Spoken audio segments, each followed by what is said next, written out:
माननीय सदस्य, माननीय नेता प्रतिपक्ष, काम करने से होता है और प्रदेश की जनता देख रही है कि काम कौन कर रहा है और झूठी बातें, झूठी घोषणाएं किस सरकार ने की।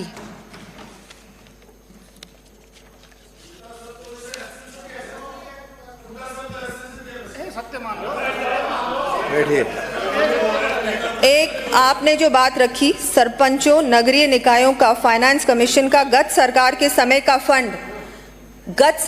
समय का फंड भी हमें देना पड़ा, हमारी सरकार को देना पड़ा। आप आंकड़े दोबारा देख लें, दोबारा जांच कर लें। अध्यक्ष महोदय, कांग्रेस सरकार के समय सामाजिक सुरक्षा पेंशन का भुगतान 3-4 महीनों तक बकाया रहता था, जबकि हमारी सरकार ने जनवरी 2025 तक का भुगतान कर दिया है। फिर से आप अपने आंकड़े चेक करवाएं। माननीय नेता प्रतिपक्ष ने बजट में एसेट मोनेटाइजेशन के components, land aggregation, land pooling और इन्वेट लगता है पढ़ा ही नहीं। एसेट बेचने की बात नहीं होती है। एसेट मोनेटाइजेशन के बहुत सारे अलग तरीके होते हैं। ये ज़रूरी नहीं है कि हमने ऐसा कहा ही नहीं कि हम बेचेंगे। मुझे लगता है आपने ठीक से ना तो बजट सुना, ना बाद में जाके उसको पढ़ा।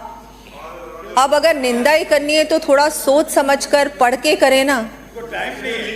हाँ, और आपको तो मुझे लगता है कि पता नहीं क्या सोचा होगा कि शायद बोलने का अवसर मिले या नहीं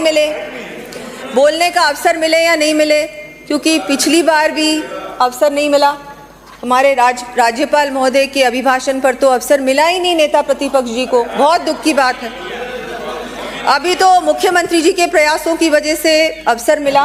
बहुत धन्यवाद देती हूँ मैं मुख्यमंत्री जी का, माननीय मुख्यमंत्री जी का, कि उन्होंने प्रयास किया कि समझौता हो, ठीक से चर्चा हो और एक डेमोक्रेसी की पालना होनी चाहिए। सदन में चर्चा होनी चाहिए, सही सकारात्मक क्रिटिसिज्म भी होना चाहिए। हम लोग सुनेंगे बिल्कुल, लेकिन गलत आंकड़े तो बिल्कुल नहीं सुने।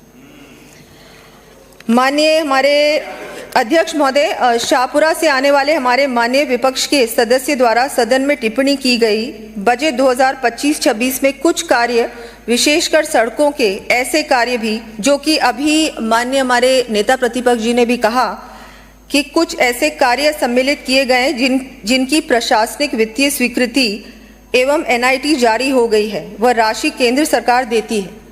साथ ही सदन के बाहर माननीय नेता प्रतिपक्ष जी ने बाहर भी कहा, अब तो सदन के अंदर भी कहा। इस पर मैं कहना चाहूँगी, ज़्यादा कहते हैं, थोड़ा समझते हैं वो। हकीकत कुछ होती है, बयां कुछ और करते हैं वो।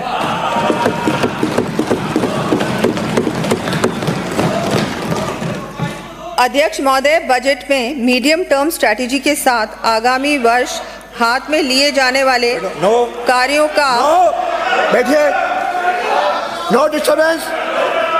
मुझे वापस नाम लेना पड़ेगा। रोड मैप प्रस्तुत किया जाता है। ये प्रक्रिया